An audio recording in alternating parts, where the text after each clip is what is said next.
today for our keynote, we have a farm boy from Burgundy. I've known Alexandre now, I think I met him in 2017, and talking with him and talking with people around him, there's some philosophies I've noticed that define him. First, his email signature, the very first thing is master blender. So that, by his own definition, I think that's the very first thing, or that's really where his heart lives. He's deeply inspired by history and agriculture. Luck and hard work got him a cognac distillery, which launched his career in this industry. At the distillery, he learned the art of blending, the techniques that elevate products from good to great. I encourage all of you to look at the cognac blending techniques yourselves. So a few pictures of Maison Ferrand, some demichons. Make solid business decisions, but follow your creativity. He was a cognac distiller and saw these stills. Cognac has a lot of rules. They'll actually, to Alexandre's words, they'll throw you in jail if you break those rules. One of those rules is you can only distill for very specific times during the season. And so he was sitting there one day and he's like, there's 7 months of the year, this still's sitting idle. I'm going to make gin. It was quite an effort, but he managed to get the rules changed in France and launched Citadel Gin. Look backwards, find cool things, and bring them back. Yesterday, he talked about the chamber still. And so one day, a rum distiller reached out to him to ask to buy some cognac barrels. He offered a trade of barrels for rum, which he then put into his own cognac barrels and aged in France. And Planteray rum was born.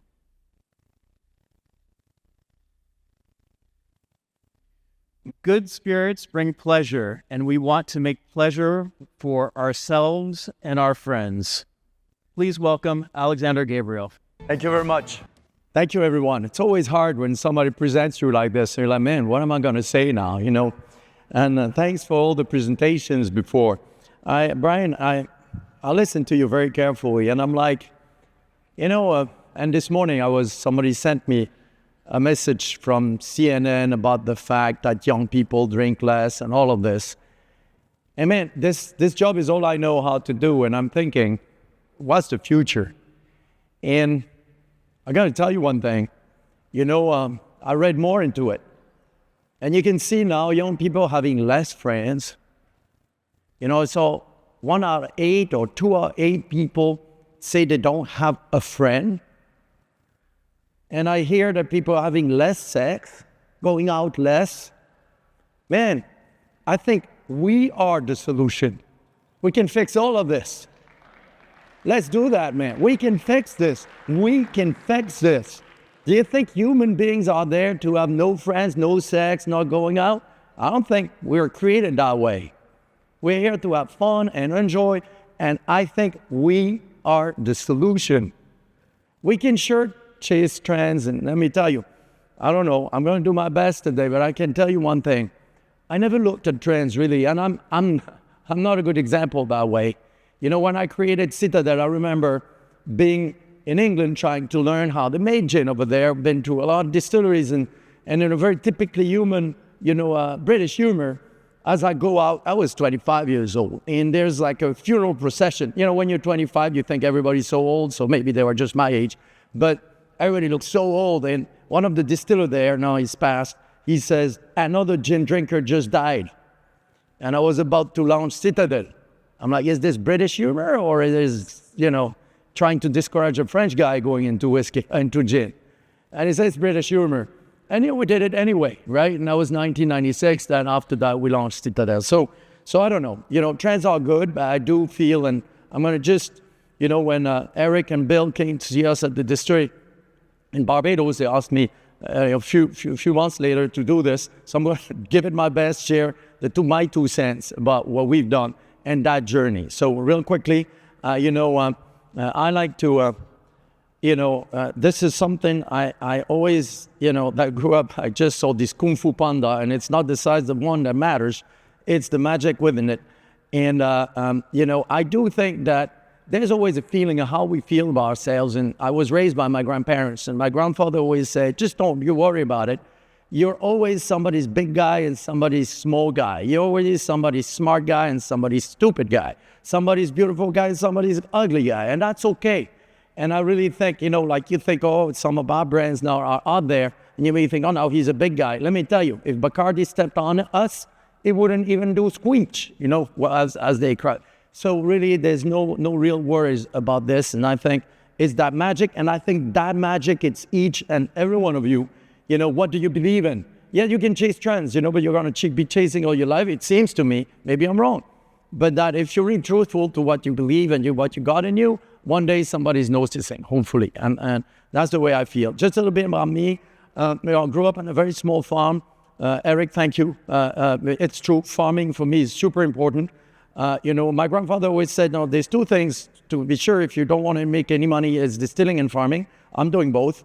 So, but I do think branding is the solution, by the way, to distilling and farming, right? If you really like distilling and farming, branding is the solution. Very true with farming. I mean, my cousins, went into farming and they're struggling because then you become a commodity producer. And I think distilling is kind of that magic, about this. So I grew up on a farm. This is my grandmother. I was raised by my grandparents.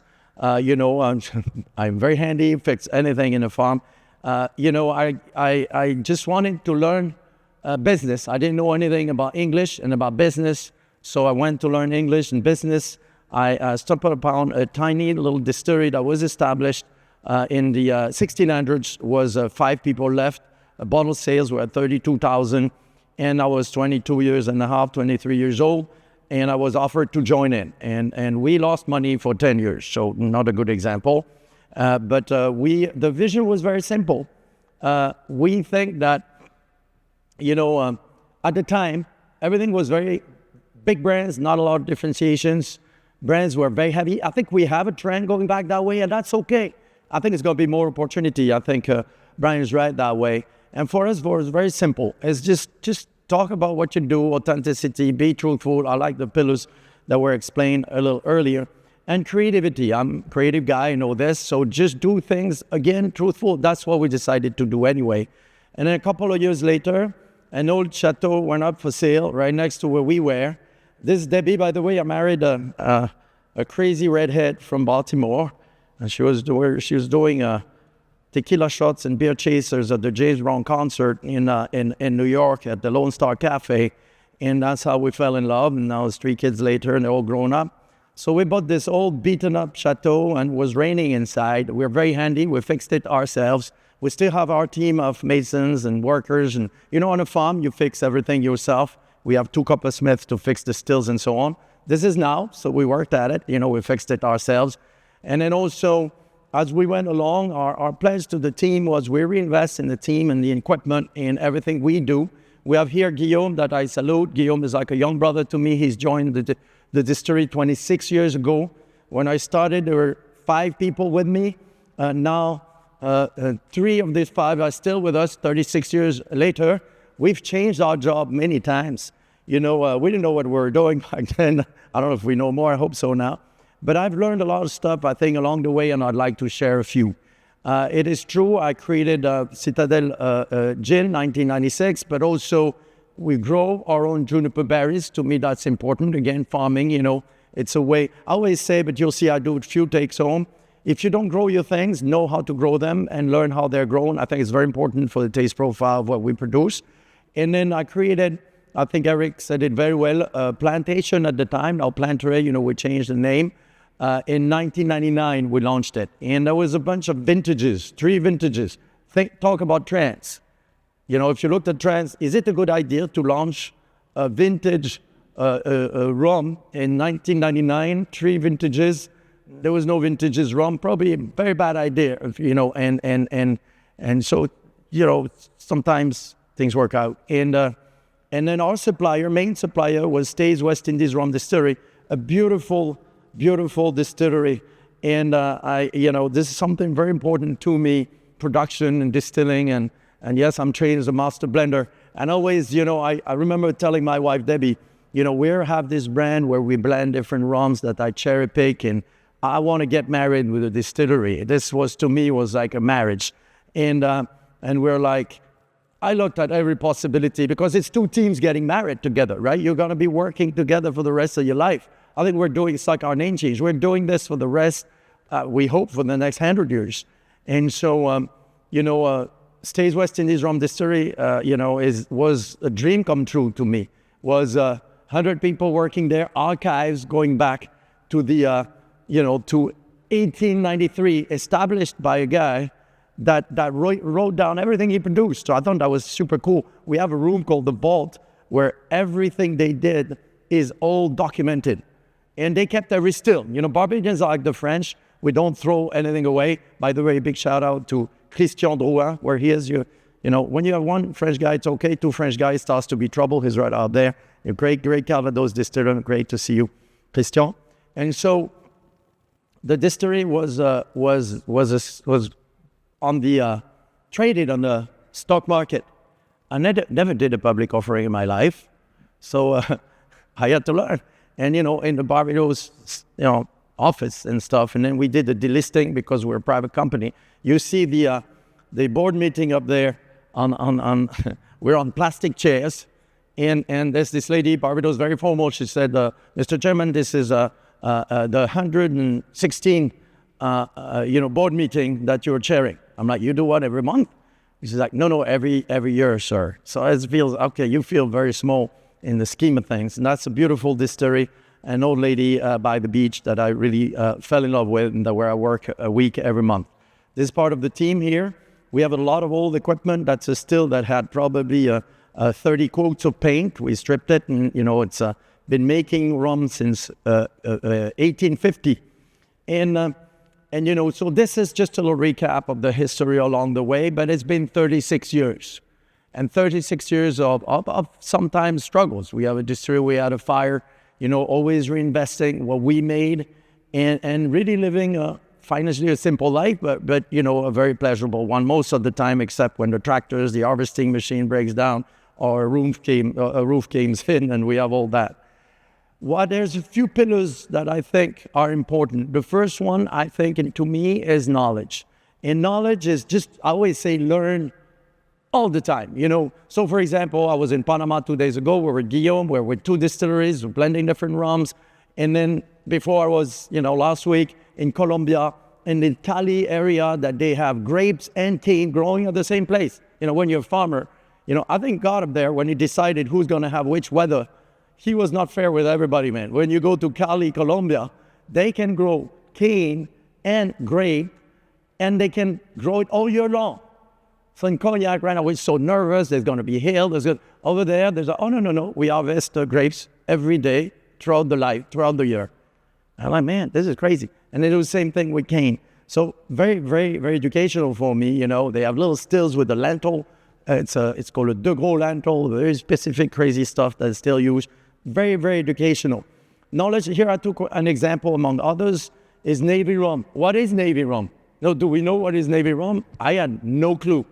And you know, I go to master classes, somebody's selling a Navy rum, and I'm the little guy in the back to say, "I'm sorry, sir," but what is Navy rum? Because you're selling one, but I'm trying, every time it's like peeling an onion. I think I get there, and there's, and they get nervous. They say, you ask me the question, but I didn't know. So I sat down with Matt Pietrek, and when he decided to retire from Microsoft, said, "Do you want to go in the archives of the Navy for 6 months and figure it out from all the archives?" So now we think we know. It's 4 years later, not 6 months. And we wrote a book. You know, it's my second book, The History of Navy Rum, 300 years. We call it now. We did a re-edition called The Rum That Never Sets. And, you know, I've discovered crazy stuff. I put that picture here. Why? You know, I tried to establish what is called the pillars of Navy rum, right? What were they doing for more than 100 years? What were they doing every time? And there's like things they did. One of the things, they were vatting, gravity-fed vats with no top. So one of our cellars, we got the registered landmark vats that are from the 19th century next to a little river. Granted you, it's not the Thames, but it's very humid. So I had asked the government, could I take the top of my own vat because they were registered landmark. So its evaporation is 15.5 a year. Why were they doing this? It's not the subject of today. If you read the book, it's interesting. And we actually created a product to actually celebrate this. So really, to me, that point is really keep on learning from anything. And I think history is a great way to learn. You see here on that picture, these are the archives from State West Indies Rum Distillery, man. You know, you go there, you see a still, the one that's that yellow piece of paper. It's a still that's made of green heart. It's like a type of wood from Guyana. And guess what we're doing? We're going to build one next year, my guys and I. We're going to do it ourselves. You know, it's like a case with a copper to the top, and we have 2 guys who are coppersmith working on our team. So something I want to share. I think it's kind of cool that you can, you know, learn from these stills. And is it going to be delicious or not? We have no clue, but we'll be able to tell you maybe in a couple of years, you know. We talked about the chamber still. Some of you maybe have gone to the presentations we did on the chamber still, somewhere made of wood, and we're going to give it a shot, you know, and it's kind of fun on the journey. Something that's crazy at Stays West Indies Rum Distillery is something we call pot still alley. And pot still alley is that stills that are either live, like the 4 stills that you see on the left, and the one you see next to it, the Batson. The Batson is a still that's still in the garden, and it's still standing there. You see the chamber still, the second one to the left. The one to the right is an Old Greg system. The Old Greg farm system, it's the neck has a double skin, and you can run cold water in the double skin, and so you can create a reflux, super precise reflux, high tech 1850, very precise. There's a French guy that elaborated on that in the early 1900s called Stopfler, where he puts like a honeycomb inside, you know, and it's a great little system of reflux that you put in your neck. The rock and roll star is the Rockley. Rockley was next to the Batson. I had it authenticated. It was built in 1780, and we fixed it, and it's making rum right now. So it's kind of cool. Again, you know, learn from history. Thought it was nice. The John Doerr is a still that I drew, and I was made by the guys, by my team, by Gaylor. And, you know, because to do heavy lifting in first distillation, because in rum, we acidify the wash to create a lot of esters, so it can wears through the copper. So you need a workhorse to the first distillation when you do this thing. The second thing about knowledge I want to share with you, I always, you know, I spend a lot of time with other distillers. You know, bartenders do a lot of guest shifts, right? I don't know if there's a bartender here by training, but they do a lot of guest shifts. I love to do guest shifts at the distillery, and I've done literally dozens and dozens. This is a few, you know, and so I always call it the Pokemon cards. You know, like, you know this and I know that. I'm going to give you a Pokemon cards and you give me one. And in the end, you learn so much more, you know, by spending time with people. So history is great, you know, going in the archives and stuff. But speaking last week, you know, being in Colombia and thinking this, I know the system from De Gros, but I didn't know any still that still existed. And they do, and I've learned things about reflux from lentils, you know, and it's kind of cool. And so, you know, learning from different, you can see the guys from Mars, you know, it's Japanese distillery. Down, it's a brewer, you know, from Belgium and so on and so forth. To the left, top left, it's somebody that was that joined us. She's a PhD in perfume distilling and joined our team, you know, so I've learned a lot about perfume making, etc. And she's part of the team. You know, some more Pokemon card swapping here with Mahito, you know, from Belize, etc., etc. So I've done a lot of partnerships like this. And we create, I like to create 10 new products every month. We launched one, you know, maybe once a year or whenever it is, you know, but it's a way for us, like a musician doesn't always perform on stage what they play, but we think it's kind of good to work with every kind of musics. And so that's what we do. That's, again, you know, experiments here. It's more me at work. You can see the open vat fermentation. This is Jamaica, Barbados, high-tech fermentation that dates back to the 150 years ago. I explained to that earlier. They grow bacteria, you know, and in cognac, we got to kill all the bacteria, and they make super flavors by having these bacteria that are grown and that actually feed off acidity and alcohol to create these incredible flavors. I draw the stills. You know, I'm working on a retort still. You can see actually Gaylor and I here fixing the old still I told you about. You can see it actually here, you know, when it was in the garden. And you see the welding here. We had it analyzed. In the old days, they welded their still with red lead. Not so good, you know. So we had to totally depollute it, sandblast it, and so on, and fix it. You can see on the picture, Gelo and I, and we were missing the neck. And since it's the late 18th century, 1700s, people love big flavors, so there's a huge neck like this. They used to call them elephant trunks. You know, Bill, who loves pictures and things, he thinks it's a cool neck, but that's actually, I wear it with pride. The ADI, logo actually is also an 18th century still, and you can see that elephant trunks, and here it was there, that's that. Just a little side note, one of the only trips outside the USA of George Washington we've learned to know is to Barbados. And in every political rally, he insisted to have a barrel of Barbados rum.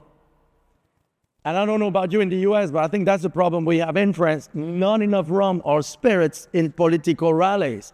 Again, I think this is what's wrong about politics, At the inauguration of George Washington, there were barrels of Barbados rum. Again, this is a tradition that we need to reinstate, I think, that will solve a lot of problems that we have. And I'm convinced of that. So that's the raw clay that we fixed. Again, and then you can see it. Actually, it's funny because when we shipped out to France to get it fixed, somebody from the Barbados government came to us and said, no. This still is a heritage still. It's staying in Barbados. So I'm like, yes, but we need the guys to fix. We don't know if it can be fixed. When you buy a still, very often, I'm sure the copper is about 3 millimeter, 4 millimeter thick. And then with time, it wears out, right? Because of desulfatization. The dome of this one, when we measured it, was still 9 millimeter thick. It was molded in sand. So we'll be drinking the angel share all together up there when this still will still make, hopefully, delicious rum. So we fixed it, and you can see here the Prime Minister of Barbados, I'm really proud of this, who stamped, the recommissioning of that still. So that's the learning from the past. We talked about yesterday the chamber still. For us, this was kind of cool. First time I saw that chamber still was very, 30 years ago, visiting that distillery. I mentioned that in the chamber still presentation. I studied chamber still when I studied distilling. I know it was an old Americana, was like America invented this still. You got, Ireland invented the Colin still. We don't know really who invented the pot still. I think it's long time ago, right? The minute you have alcohol somewhere, somebody's distilling, in history. When I was very young, I tried to research who invented distillation. It was a vain job. Every time you have an organized civilization, they distill something. And but America put together that still, and there was one in Barbados that was purchased, when there was prohibition in America, and and we fixed it, and it's making rum again, which was kind of cool. Research, also, I do a lot of research. It's my third book, The Art of the Master Blender. I'm going to need a lot of time to finish it. Why only oak, right? And that's a big question, because until 1983, cognac could be aged in any type of wood, much like the Irish. I'm working with Alex Chatko, we call the program Wood Wonders. Why just oak? If you have a chestnut barrel, it's beautiful. Now, the good news is the cognac, cognac is an area we call the Spirit Valley because, if you live in Cognac, it's a village of 20,000 people live there. And with all farmers and all of us, it's 70,000 people and their families. Do you know how many coopers are? Guys making barrels? Not like companies. Give it a guess. How many? 0? 120. Spirit Valley, right? If you're in Cognac, if you're not making Cognac barrels, you're making labels, and if you're a butcher or, you're making, making bread is for the team. So the whole community is around that. So thank God the tradition was kept alive thanks to the Italian balsamic vinegar, because these guys like different type of fancy barrels. So Cognac gave it up in 1983. I'm trying to reinstate it because it's true. In Cognac, if you don't follow the law, for example, if I use a chestnut barrel and I aged Cognac in it and I call it Cognac, and when I'm found out, because I go 5 months in jail, which nobody's interested. So we have to call it eau de vie de vin, That's the renegade barrel research I'm doing. Using different type of woods is magical, and I've worked with 50 different varieties. I did a little study for you to see. You can see archives here. In our archives, Eli Ferrand VIII, there's 10 Eli Ferrand in the 1800s, was using chestnut from his own forest. So all these woods were local, and they're magical. They really are magical. And so, of course, different type of oak, and that's good too. But what about, we're talking about chestnut and acacia, mulberry, cherry tree. And, thanks to IKEA, now all these trees are not being cut, because in Europe before you needed a new chest, they used oak, or they used, chestnut or cherry tree. But now all these trees are growing. And in France, we're lucky because there's something called the Organisation Nationale des Forêts, the forest running, and they can make sure this is sustainable. And I spoke with them. There's a lot of, of these woods that are available, and they make delicious approach. Also, I'm doing research on dynamic aging, because when we bring back our rums, we bring them back in a boat inside the barrel. And if you read their documents, the best ever book written on spirits, I think, is called the Royal Commission to Whiskey, EY, all the whiskeys, and other potable spirits, written in 1906. It's available on internet, free. You can look at it, and it's 800 pages. It's interviews. It's like some, lords, British lords, fat guys. They're fat cats. They're invited to define whiskey. Remember, at the time, Ireland was part of the British Empire, so that's why hence the AY, and they want to define what is whiskey. Man, they got a huge budget. They can invite all the distillers from all over the world, and they have 40 minutes interviews of each guy. So you have a guy called John Walker, Johnny. You got Mr. Boodle for gin, and you got the interview. Sometimes the guys don't know what they're talking about. Sometimes they do. James Hennessy and all these guys, and it's kind of cool. At one point, they study dynamic aging, and they say, well, when you put, a barrel and it's moving, the interaction of the wood is enhanced. Of course, it's just mechanical, and we do this with all our barrels. For Planteray from our distillery, Barbados. Also, Lucky Barbados owns a third of National Rum of Jamaica, so I work in Jamaica with two distilleries, Clarendon and Lone Pond, and so we import all the barrels that way. But what happens if you leave it and you get it moving for 15 years? Nobody knows. Don't you want to know? I do. So I bought a big barge. I got a great deal in the buying price, but I got screwed, as you say in English, right? Because there was holes everywhere. So I don't know much about boat, but my guys, we weld everything. So it's 40 yards long. As you can see downstairs, I have a rack system. I have a few patents. So it's a patent how you hold the barrels with the bonnets on arm, because I need to pack a lot of them. And it's in the River Seine. If you come to Paris, you let us know. It's my cousin who's there, and we age 1,500 barrels. It's also a private club to finance the project, but it's a 15 years, scientific experiments where we do chromatographies every 3 months on the same barrels on land and the same barrels, on the boat to actually see what's happening, And it's fascinating, by the way. Just before I took my plane going to South America, my cousin Francois gave me it's a cognac that's now 11 years, and he spent 3 years on the boat. When I tried it, was like so polished. It was like drinking cognac candy, I was like, man, maybe we're onto something fun. And so that's the dynamic aging with the barge. We call the barge 166, and again, to be doing this. Other creative projects, I love to work with guys that do fundamental research. There's a great guy, American guy from Brooklyn, Dave Wondrich, Dr. Wondrich, that does fundamental research. He wrote the Oxford Companion to Spirits and Cocktails. Great guy. And every time he's in the archives somewhere in the world, he made me do a little Chinese still, with wood and copper. He calls me and he says, what about this? I'm making a cocktail, I'm missing this ingredient. So one day he says, what about pineapple rum?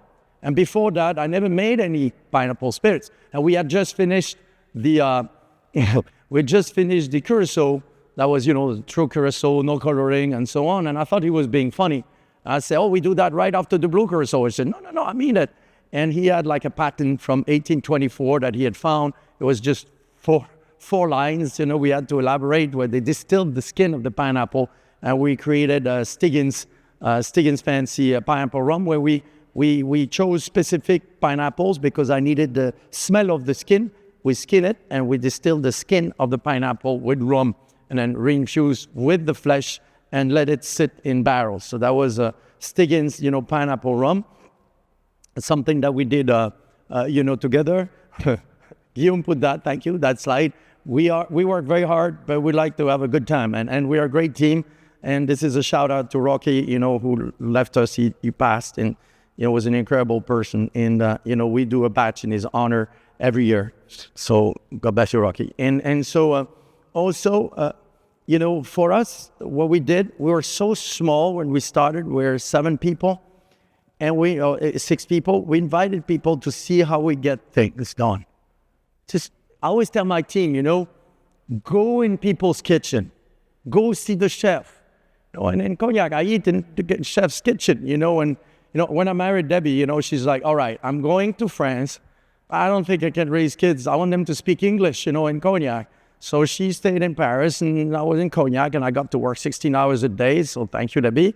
Done an incredible job and with the kids, and they would come on weekends. So I know all the chefs, and they eat in the kitchens. A lot of ideas are in somebody else's kitchen, whether it's a distillery or it's a real kitchen. Here also, from early on, we worked with different journalists, and thank you to all of them to have embraced our mission. This is 2 years after we started, Kindred Spirits, Chicago Times, so many different spirits. Even Robert Parker at the time wrote about our stuff. So that was a great way for us as small, tiny little guys to just show how different we were, and then, at least give us some kind of exposure. And, we got some different medals, like all of you guys, throughout the world. And I slept on a lot of people's couch all over the world because, and we give back because we're doing the same way, establishing the brands all over. So research and development is very fundamental for us. I remember Gary's presentation yesterday where he said differentiate for sure. I think it has to be true to yourself, right? If you do a differentiation just because you read there's a trend, I'm going to do it myself.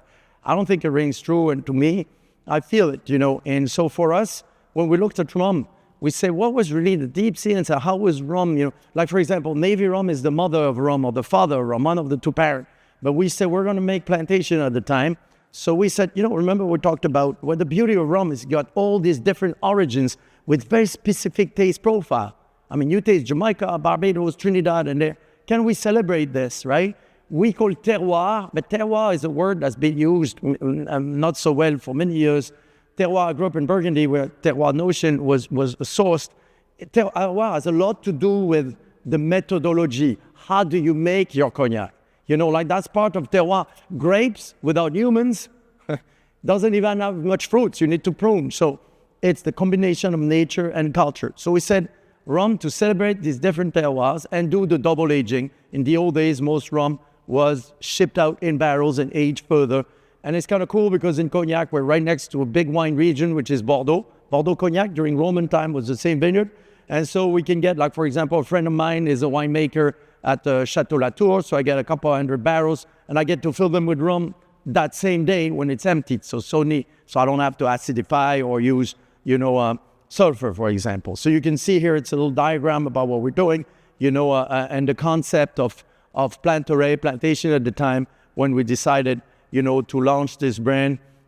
I like to say now it's structured. We didn't have it so wrapped up. We just, talked about celebrating the terroirs and doing double aging. Now, remember I talked about vintages. We came up, the only products we launched originally were just vintages. And that was, if you asked anybody, is that a big trend to do a vintage rum in 1999? Everybody would have said, you are crazy, run away, you're going to go bust. And they were probably right for 5 years, right? But I liked your presentation, Brian, when you said, you keep at it, I guess, and try not to go bankrupt in the meantime. And so, that's in a nutshell, what I want to tell you. We are very proud that the bartenders community also has embraced what we do. I loved what I heard, Natasha, when she mentioned community. I grew up in a little village of 70 people, The next village was 900 people. I live in a little village of 600 people. Community is key to us. We opened our distillery. Most of the village is there almost every day. We drink coffee together. You know, when you're a farm boy like me, you love gossip. So I know the whole gossips of the whole reasons. Is the region that's so human? You know, remember, you're not behind your computer doing something. You know, you meet real people, and that's what I think is fun. And that's where spirits come in, you know, as part of the equation. I don't think we'll go back to it. You know, there's no other way. And so that's what we do. We are not looking so much where we are. We were so proud. Guillaume put that slide. Thank you, Guillaume. This is something that means a lot to us, is that recognition, because we do think that bartenders, like great stores who care about what they sell, they are community, and that's the community that we care about, and that's very meaningful to us. So that's a little bit of a journey. I just wanted to wrap it up with the few key things about really what I've learned. Now, I'm not saying do this, honestly. Like, this is just what I've learned, and there's so much. To me, you know, a bottle is a message. You know, my grandfather taught me distilling. A quick story. I'm 10 years old. And growing up on this farm were 6 kids with my grandparents. So imagine, grandparents, small farm, very busy. Farming is hard. And you got 6 kids, and we're bouncing off the wall because we're just there on the farm. And we get hurt all the time. I mean, I lost 2 fingers. There've been one, you know, it's not doing so well. And this one was crushed into the hinge of a huge farm door. And my great aunt arises, stop crying. And she gives me Mar de Bourgogne. You distill the must. It's Mar de Bourgogne. I know now it was 72% alcohol. And she gives me 2 soup spoons and said, you'll be all right. And I remember I'm like 9 years and a half and I feel all burnt inside. And then a few minutes later, I'm just like flying, right? And that was my first experience. And then they realized it was not going to fix itself. Next day, it's just like ballooning up. So I go to hospital, they fix it and stuff. But that was my first experience with spirits. My second experience is 6 months later, or a year later, my father said to my grandmother, I'm going to show the kid distilling. And of course, they start arguing. Don't think he's too young, blah, blah, blah. So, you know, this guy went to war, prisoner of war, you know, like, as a, very authoritarian in a soft manner. So I go with him, and he says, and that really defined me a lot, and I realized afterwards, he's going to show me how they do Mar de Bourgogne. So Mar de Bourgogne is grappa. You know, it's the must. You rewater it, you strain, and you distill. Because remember, in a farm, you didn't waste anything, right? And so, and he's there, and there's this pile of crushed grapes. And he said to me, Alexander, Mar de Bourgogne, first, you taste it with your ears. I'm a kid, you know, I drank this thing 6 months ago. I'm like, no, he's going to put it in my ears, you know. I'm like scared. And he's like, shh, don't say anything. I'm like, I can't hear anything. I said, exactly. Because there's no insect. It was just pressed. It's virgin. It's fresh. Your quality of your raw material is top notch. That's how you make a good spirit. You start with a great quality product that you know. So taste it with your ears, you know, because if there's buzzing insects, it's funny, my first trip to the grappa country working with the grappa distiller to learn, you know, I told them this story and they say, yeah, that's important that it's super fresh. Otherwise you have a corrupted, you know, spirits, obviously. And the second thing he told me is that just a spirit is not a Caesar salad. There's one message. You tell us one thing. You don't put like, you know, this and this and this and that. It's like, for example, I'm thinking, we have a cognac called Ambre by Ferrand. We grow our own grapes. And I went back to the original grape of cognac, which is Colombard. And it sucks because it's I really related when Gary explained he's going back to heirloom and different kind of corn. Well, it's 30% less yield, but the aromatics are beautiful. So why not grow this? So of course, my friends, cognac is like high school on steroid, small community. So they make fun of me because 1 year after 5 years, I lose my old crop.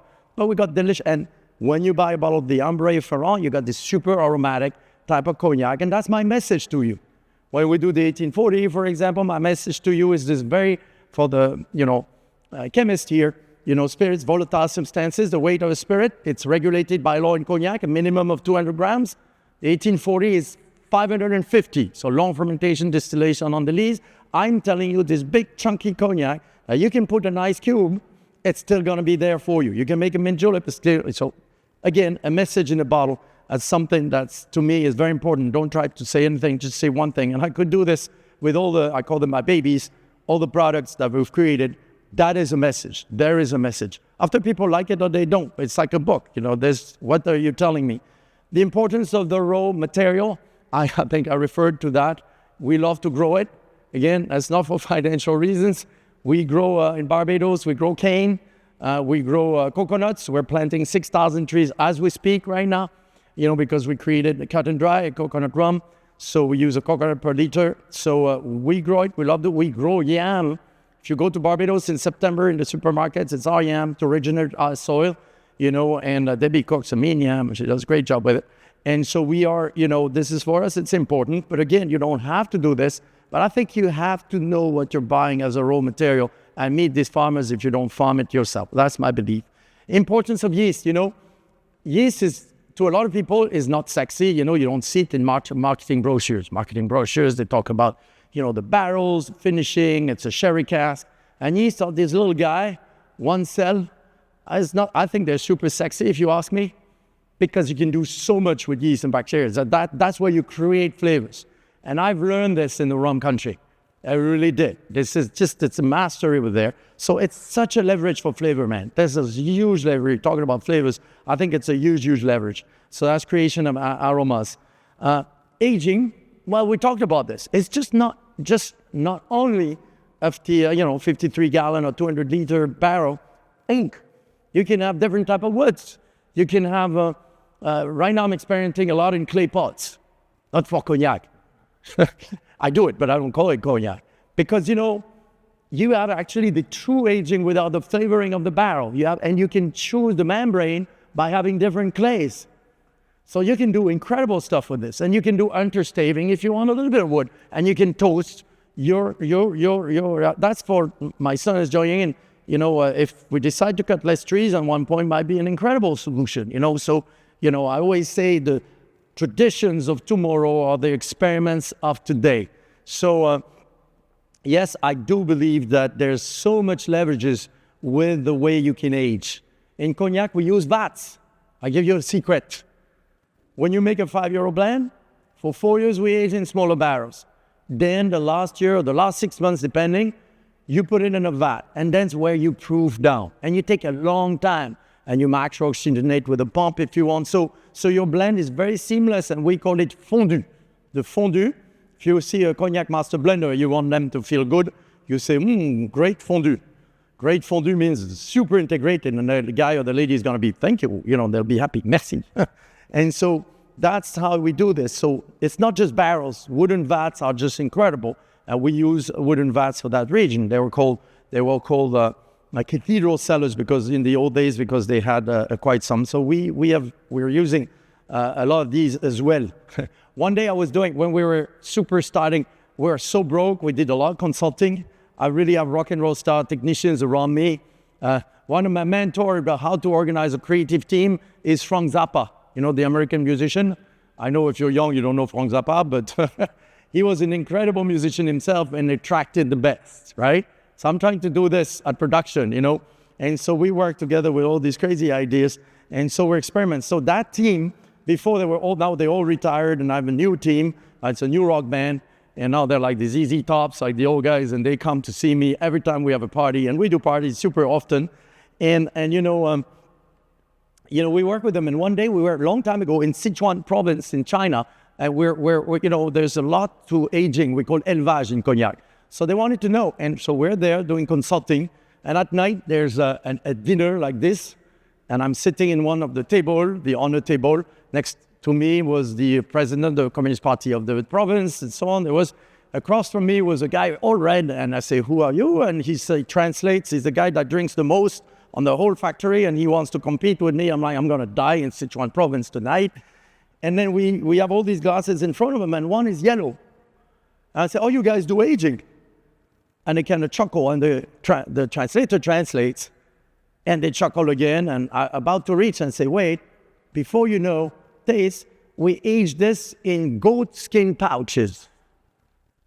And I have read that a long time ago, Jamaica used to do this. I was so excited, man. It tastes like it sounds. It really does. If you smell the goat, that's this with Baijiu met together. But I thought it was super interesting. Now, I'm not saying talking about the new flavoring trend. I don't think goat skin or goat flavor is the way to go right now, so don't get too excited about it. But I was so excited. I tasted. I made sure I had a bottle for my wife, just so she could try a goat skin, spirit. And I find these things, exciting. Also, I talked about this. This is like Master Blender 101. It takes 20 years in cognac to be called a Master Blender, to prove down slowly, man. I'm sure you all do this, but this is so important. You will get it's such a low-hanging fruit to prove down slowly, at least for 6 months. You're gonna have something so much seamless than if you do it, and then, hopefully in a wooden vat, but even a stainless steel vat. I think it's just such a low-hanging fruit. And in cognac, you might have heard this technique where we actually, for the top references, we age the water in a barrel that's contained cognac before. It's called la méthode des petits eaux. So it softens the water you use to proof down. Make sure it reaches to 20% so it doesn't turn sour. And that water after 6 months can be used. We have some 2 years old water you use to proof down the top of the line product. So I wanted to, the shit in the andouillette. I said that yesterday. Sorry for the repeat for some of you. But, I always say a perfect blend has a little off note. It's like, music for the musicians, the off note in a chord that gives it that aura face of, now with plastic surgery, guys and girls, you see everybody being quite alike, in a Paris movie scene, and I'm sure same in Hollywood. And I like people with character, and it's the same with a blend. So we call it the shit in the andouillette because there's an anecdote, I don't have time, but when we make this tripe sausage in France that everybody hates except the French, by the way, my wife still can't eat it, is the tripe of the tripe of the pig, and you clean it. But if it's super clean, it's almost tasteless. It has to be a little bit barny. So you always leave a little bit of shit in the andouillette. And that's how we call it. I'm sure you will remember all your life. And so when you make a blend, always think about that little off note. It doesn't have to be literally, but that off note with that barrel where you cut the heart a little too low purposely, to just that off note that's going to make that blend just one of a kind, where you're like, man, this is genius. If you do it wrong, the president of France, always said, when the andouillette is done right, it's beautiful. If you put too much, you throw up. So you need to find that balance. It's like getting close to the precipice where you have the most beautiful view on flavors, but don't jump off, and that's when you want to do it. So that's another little take home. I always tell the team when we do something, what's your off note? Pride and humility. I really, I taste a lot of products in my life, and if you're missing something in your blend, that's the humility size. Why not swapping with somebody who does have it? We do that in cognac all the time. I know my barrels by first name, but I know the barrels of the producers I respect by first name. And sometimes missing that ingredient, and we're going to swap. Remember the Pokemon card deck. If you swap, you get a better deck, and you're not, nobody's losing anything. Everybody's winning. So it's just something that I think is great, I could explain to you the fundamentals of the blend, but we don't have time today. But I think that's the pride and the humility. Barrel proofing, we talked about that. No, we didn't. What proof do you barrel in cognac? If you ask a cognac guy, they're not going to understand your question. Because they're going to be like, why are you asking me this? Well, what is the proof you put your cognac into your barrel? Well, it depends. What do I want to extract from the wood? What type of oak? What is the toasting? We have 300 levels of toastings in cognac. So if you want, some elements of the wood are more soluble to water, and some are soluble to alcohol. We all know that. So why do we always barrel proof at the same proof? Maybe we shouldn't. Anyway, we don't. And that's not just us. That's a cognac. That's some of the most precise cognac companies. I just wanted to share this. And train and taste. When I was trained by my master blender, we tasted 60 to 80 barrels a day. And when I work, we still do. And when we don't do this, we go to bars, and we had quite a few cocktails last night, and that was my training. We call it work, but we kind of like it. And that's part, always train your palate, The Navy, the British sailors knew rum so much that we're quite demanding of the quality. Well, guess what? They were drinking half a pint of foolproof rum, just a little bit underproof, every day. So their palate was very developed. I'm not saying you do this, but, I always think when I work with my team, you know, to have a benchmark on what you're working on. I think you touched on this yesterday, you know, and we always do that. You don't taste in the absolute, at least the way we work. And I liked what you said yesterday, where know the palates of your team as much as your own palate. And you did a great job yesterday, you know, on this, is that if you know that your teams make palettes and they're top-notch people, you can work together. You know, to me, the examples are the Michelangelo guys, you know, they're painting and they have a team painting with them and they look at that hand and say, yeah, let me tell you, but they know and they're surrounded by guys. So, and it can be anybody. In Cognac, it's very trained people. In Barbados, in the distillery we purchased, actually, anybody could be part of that board, and I love it. So if you join our distillery in Barbados, you're a forklift driver, and you're like, I want to train my palate. They're going to be, sure. Are you willing to pick up the work, to put up the work? And we have speakers in the distillery. These guys who are trained is this sensory lab in 5 minutes. So the guy on his forklift stops and he goes and blind tasting, and there's a blend. This is something what I want us to make, and they're part of this. But in the morning, before they go, their palate is tested. Are they accurate enough? Because, you know, maybe you have a cold or whatever. So there's samples, and it goes very, very fast. So you can use anybody. And I thought that was such a Barbadian, very qualitarian approach that I loved. So now we have this in Cognac. So anybody, and for some reason, the accounting team loves it. You know, I'm probably not so good for the, you know, for the numbers once they go back to the office. I don't know. They're doing a great job. So everybody can be involved. And I think whatever is the size, remember, the magic is not the size, it's how you do it. And I think you can engage your whole team with you. So I just wanted to share this, you know, few points here. There's many more. It's hard to do in one bit, but just wanted also to have a little take-homes about what was that journey for me. It's 36 years, and I hope another 36 years. and we're going to be doing this. And go visit the kitchens. Come see us. Whether you're in Paris and you can see that barge and you'll see these barrels up there. I have a little hydraulic arm that actually shake the boats I want, so I can program dynamic aging and see the effects with chromatography. So it's solar panels.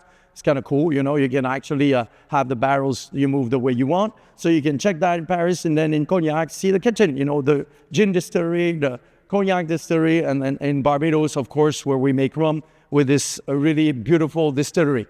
On a finishing note, my grandfather always said, you don't own a farm, never. You tend a farm. You know, humans, we think we own land. We are so delusional. Look what lands, where do we end up in the end, you know? Land owns us forever. You know, so we don't own land. And it's the same with the distillery. I think we tend the distillery. We're part of a team. Yeah, I happen to be the owner of this. You know, at Stays West Indies Rum Distillery, you open the closets and you see guys, pictures, piles of pictures. They're all like, some are eaten by mice. You know, there. If I'm lucky, I'll be one of these pictures in that drawer, and that's okay. But having a great journey together. And I do believe, to my introduction, that you know, whether you work in a distillery or in a bar, I think we have a role to play in society that's really important, especially in these difficult times. If you doubt what I'm saying, there's a neurologist called Christian Clot that says societies are more and more scared, and fear makes us stupid. It's scientific. When you're scared, don't make a decision. Your intelligence narrows. The way I've learned it, I was driving, and I don't know here in Texas, but in France, when there's a chicken and they're scared, they cross the road in front of you and then they die. That's a decision that's triggered by fear. You know, if you're not scared, you stay by the road and the car died. So that's the effect on fear on the brain, on the chicken. I wear a bit that way. So what I'm telling you this is that his work as a neurologist that says the way to get unscared is to go together, be together with people you love and spend good moments. And I was at the conference, there was this very nice woman, very elegant, and she says, that's why I go and do yoga with my girlfriends. And he said, do you have fun when you do this? She says, no, it's my discipline. I go, I make it every day, we go there. He's like, you know, next time, go have a cocktails with your girlfriends. That's how, you know, you deal with your fears and things. And I think our role as distillers or as bartenders, the same way in society is super important. So whatever the statistics, of course they're important, they're crucial, so we know the world. But I think we have a great role to play, whether we are distilling in any countries we're distilling in this society, because people will go back to the bars. People will have friends again. you know, that's unavoidable. They've been doing this. You know what I was doing my research? The early cavemen were fermenting fruits. So I think we have a great role to play together, and I'm humbled and proud to be part of this mission with each and every one of you. Thank you very much. Thank you.